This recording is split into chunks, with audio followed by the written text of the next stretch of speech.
محترم سامعین، السلام علیکم ورحمۃ اللہ وبرکاتہ۔ اللہ تعالیٰ فرماتے ہیں، وہی ہے جس نے آسمانوں اور زمین کو 6 دن میں پیدا کیا، پھر عرش پر جلوہ فرما ہوا۔ وہ خوب جانتا ہے اس چیز کو جو زمین میں جائے اور جو اس سے نکلے، اور جو آسمان سے نیچے آئے، اور جو کچھ اس میں چڑھ کر جائے، اور جہاں کہیں تم ہو وہ تمہارے ساتھ ہے، اور اللہ تمہارے اعمال کو دیکھ رہا ہے۔ اسی طرح اللہ تعالیٰ سورہ ہود آیت 7 میں فرماتے ہیں، اور اللہ ہی وہ ذات ہے جس نے 6 دن میں آسمانوں اور زمین کو پیدا فرمایا، اور اس کا عرش پانی پر تھا۔ امام احمد بن حنبل رحمت اللہ علیہ نے ابو رزین عقیلی سے بیان کیا ہے، انہوں نے کہا، یا رسول اللہ، أين كان ربنا عز وجل قبل أن يخلق السماوات والأرض؟ فقال صلى الله عليه وسلم، كان في عماء ما فوقه هواء وما تحته هواء ثم خلق عرشه على الماء۔ اے اللہ کے رسول صلی اللہ علیہ وسلم، آسمانوں اور زمین کو پیدا کرنے سے پہلے ہمارا پروردگار کہاں تھا؟ آپ نے فرمایا، عما میں تھا، یعنی اللہ کے سوا کچھ بھی نہ تھا، نہ اس کے اوپر ہوا تھی اور نہ اس کے نیچے ہوا تھی، مطلب یہ کہ کچھ نہ تھا، پھر اس نے پانی پر اپنا عرش پیدا کیا۔ گویا یہ تھی مخلوق کی ابتدا۔ امام احمد، امام ترمذی، امام ابو داود اور بہت سے دوسرے محدثین رحمہم اللہ نے سیدنا عبادہ بن صامت رضی اللہ عنہ کی روایت بیان کی ہے۔ وہ کہتے ہیں، سمعت رسول اللہ صلی اللہ علیہ وسلم يقول، ان اول ما خلق اللہ تبارک وتعالی القلم ثم قال له اكتب، فجرى في تلك الساعة بما هو كائن إلى يوم القيامة۔ میں نے رسول اکرم صلی اللہ علیہ وسلم کو فرماتے ہوئے سنا، آپ فرما رہے تھے، بلا شبہ اللہ نے سب سے پہلے قلم کو پیدا کیا، پھر اللہ نے اس کو حکم دیا، لکھ، چنانچہ وہ اسی وقت چل پڑا اور قیامت کے دن تک ہونے والی ہر چیز لکھ دی۔ یہ اللہ تعالی کا علم تھا جس کو قلم نے اس کے حکم کے مطابق لوح محفوظ پر لکھا۔ امام مسلم رحمت اللہ علیہ نے سیدنا عبداللہ بن عمرو بن عاص رضی اللہ عنہما کی روایت بیان کی ہے۔ اس میں سب سے پہلی چیز کے بارے میں وضاحت کی ہے، اور جمہور فقہا کی رائے بھی یہی ہے۔ عبداللہ بن عمرو رضی اللہ عنہما بیان کرتے ہیں، سمعت رسول اللہ صلی اللہ علیہ وسلم يقول، كتب الله مقادير الخلائق قبل أن يخلق السماوات والأرض ب50,000 سنة، قال وعرشه على الماء۔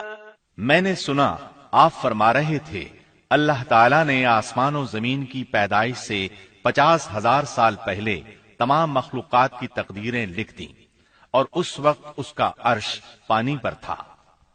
اس حدیث مبارک سے واضح ہو گیا کہ سب سے پہلے پانی اور پھر پانی پر عرش پیدا کیا گیا، پھر قلم کی پیدائش ہوئی، اس نے تقدیر تحریر کی، پھر آسمان اور زمین کی تخلیق ہوئی، اور جس حدیث میں آیا ہے کہ ابتدا میں قلم کو پیدا کیا گیا، اس کا مطلب یہ ہے کہ اس جہان کی مخلوقات میں سب سے پہلے اس کا نمبر ہے، نہ کہ باقی تمام جہانوں کی مخلوقات میں پہلا نمبر ہے، اور اس کا تذکرہ بخاری شریف کی اس حدیث میں ہے۔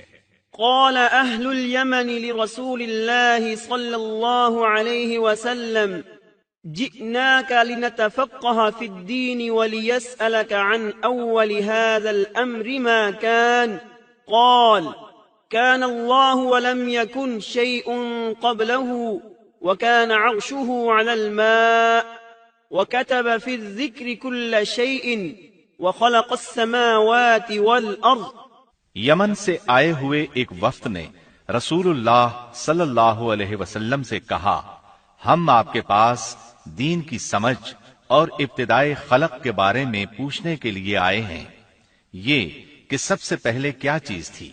آپ نے فرمایا اللہ تھا، اس سے پہلے کوئی چیز نہ تھی، اس کا عرش پانی پر تھا، پھر اس نے لوح محفوظ پر ہر چیز لکھ دی، اور آسمان اور زمین کو پیدا کیا، یعنی ابتدا میں پانی پر عرش کی تخلیق ہوئی، پھر قلم کی پیدائش ہوئی، اس نے سب کچھ لکھ دیا۔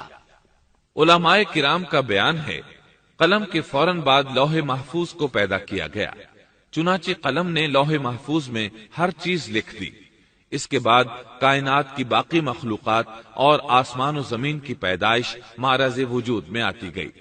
اشیاء کی پیدائش والی ترتیب میں علماء کرام کے کئی اقوال ہیں، اور ہم نے آپ کے سامنے جمہور علماء اور فقہا کی پسندیدہ اور راجح ترتیب پیش کی ہے۔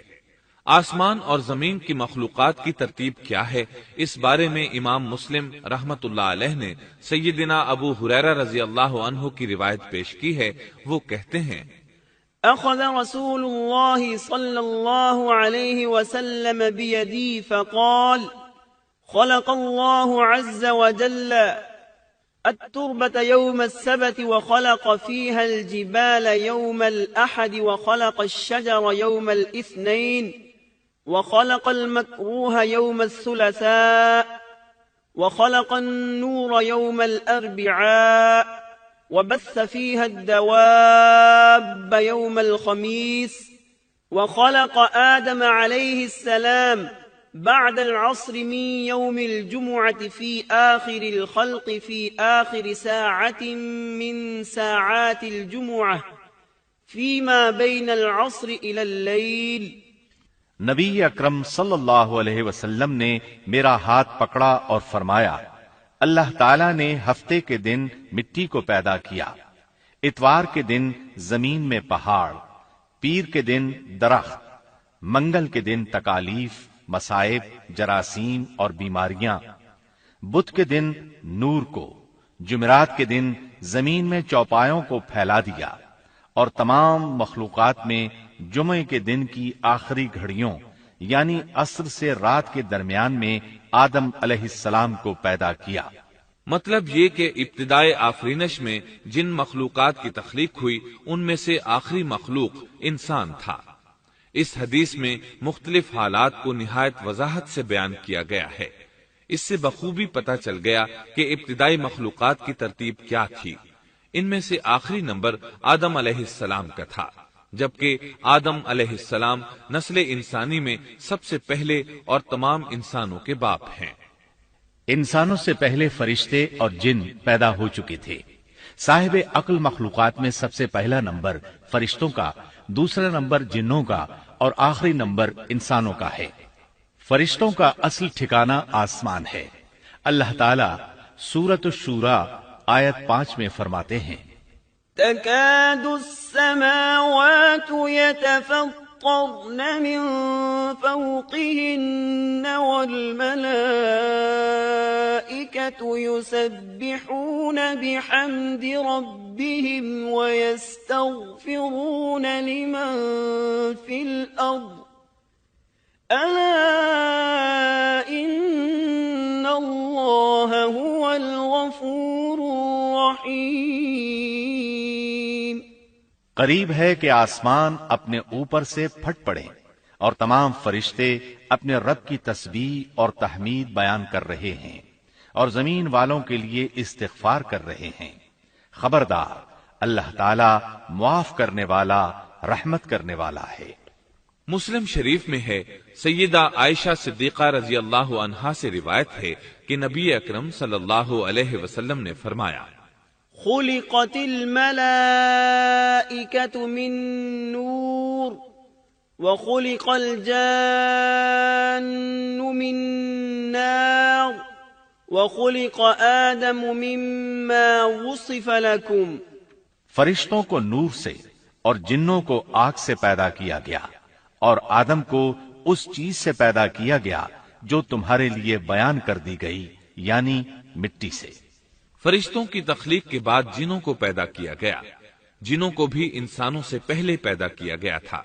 جیسا کہ اللہ تعالی سورۃ الحجر آیت 27 میں فرماتے ہیں، وَالْجَانَّ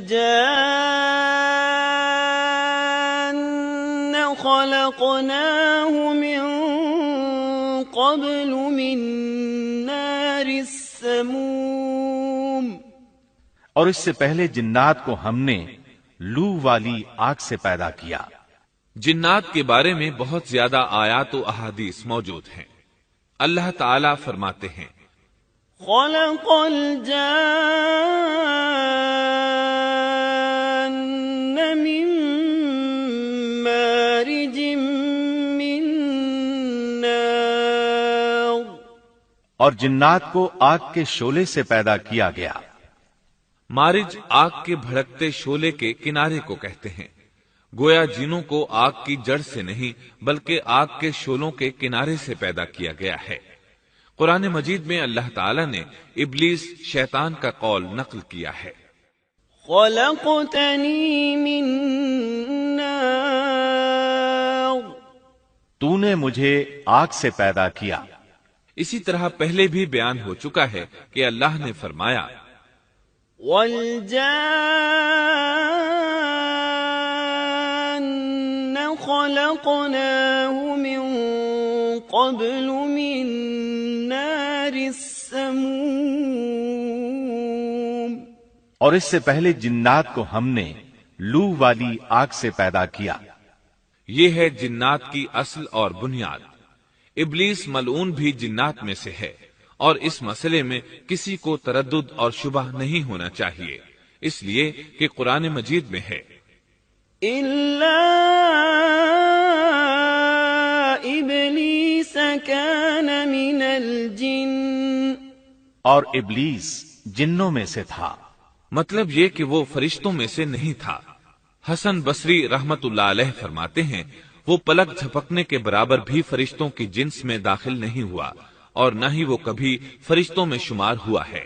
وہ جنات میں سے ہے کیونکہ اس نے خود اقرار کیا تھا، خَلَقْتَنِي مِن نَّارٍ، اے اللہ تو نے مجھے آگ سے پیدا کیا ہے۔ اگر یہ فرشتہ ہوتا تو اس وقت کہتا، اے اللہ تو نے مجھے نور سے پیدا کیا ہے۔ اس لیے ابلیس کا جن ہونا روز روشن کی طرح عیاں ہے۔ سیدنا عبداللہ بن عمرو رضی اللہ عنہما اور سیدنا عبداللہ بن عباس رضی اللہ عنہما فرماتے ہیں، آدم علیہ السلام سے 2000 سال پہلے جنات پیدا کیے گئے۔ وہ ہماری اس زمین پر رہائش پذیر تھے۔ آہستہ آہستہ وہ فسق و فجور میں مبتلا ہو گئے۔ جب وہ فتنہ فساد میں حد سے بڑھ گئے، ناحق خون بہانے لگے، تو اللہ تعالی نے ان کی طرف فرشتوں کا عظیم لشکر بھیجا۔ ان سے جنات کی زبردست مارکا آرائی ہوئی۔ اس مارکا آرائی میں فرشتوں نے جنات کو تہس نہس کر دیا، اور وہ سمندروں کی جزیروں میں پناہ لینے پر مجبور ہو گئے۔ زمین کے ہر بر اعظم سے انہیں جلا وطن کر دیا گیا، چنانچہ آج تک ان کا مسکن یہی جزیرے اور عظیم مراکز ہیں۔ یہ واقعہ آدم علیہ السلام کی تخلیق سے پہلے ہو چکا ہے۔ احادیث مبارکہ میں ہے کہ ابلیس ملعون کا ایک تخت ہے، اور وہ تمام جنات کا سردار اور حکمران ہے۔ اس کا شاہی تخت پانی پر ہے، اگرچہ اس کی متعین جگہ ہمیں معلوم نہیں۔ یہاں تک ذکر تھا سیدنا آدم علیہ السلام کی پیدائش سے پہلے کا۔